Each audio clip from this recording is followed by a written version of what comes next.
September 21st, 2012, the day the iPhone 5 ships around the world.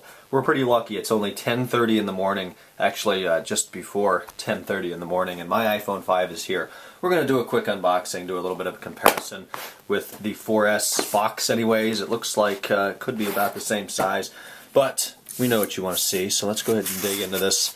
Got some scissors here, packing list on the back. We'll try to disclose that, or not show that. Looks very much like traditional Apple packaging. There you go. You can see that I did go white, and I actually made the decision to go 64 gigabytes on this unit. My 32 is full to the brim, and not everything is on there that I would like. So 64 was a necessary upgrade for me. Box design. Somebody asked me to talk about this, so I will. It's a little bit different on the front. They're showing that it's thinner and taller with the enhanced box here. Still do have an Apple logo on the bottom as opposed to the iCloud. Apple on the top on the 4S and the 5. Then it just says iPhone 5 on both sides with, of course, there we go, iPhone 5 white, 64 gig on the back. So now the fun part. We get to open up the shrink wrap and see what this thing looks like. Tons of coverage of the iPhone 5 on techinform.us, our technology blog. Nothing hands-on yet because this is, as far as I know, the first time for anybody from TechInform being able to see the iPhone 5, which is right there. Wow, that is strange looking. It is so tall and thin. Oh my gosh. That is nice. That's it. It looks really odd. Let me get the 4S out here.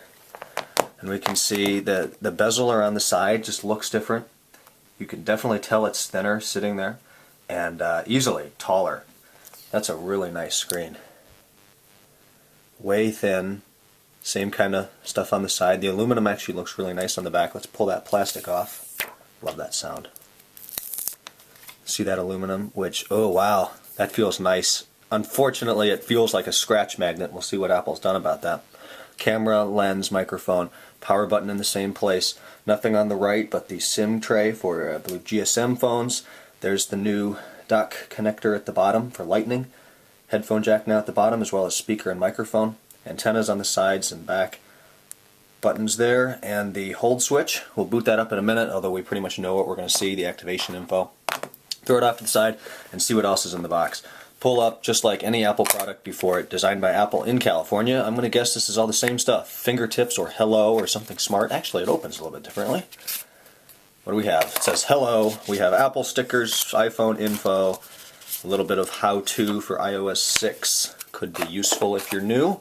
No SIM eject tool. I think they killed that with the 4S or the 3GS way back in the day.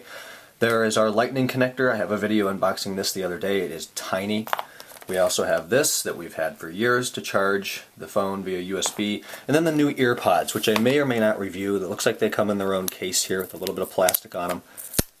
And supposedly they're supposed to be more comfortable, better built, and slightly better sounding. So maybe we will talk about those later. Clear all this out of the way, back to the 5. I'm noticing that that would be, I guess, the proximity sensor is now that little thing there instead of the bar above the speaker on the 4S. So we'll press and hold that power button. This thing feels way thin.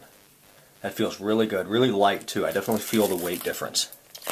The 4S now feels a little fatter and heavier in comparison. The home button actually looks smaller. It may not be.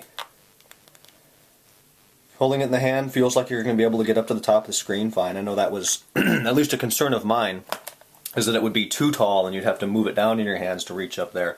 But holding it how I usually do, using my pinky on the bottom, does feel okay. So we'll let that boot up real quick. It'll probably bring me to the activation window for AT&T or iOS 6. Yeah, slide to set up. I'm actually not going to be able to activate this because I have to go to the store and change the number around.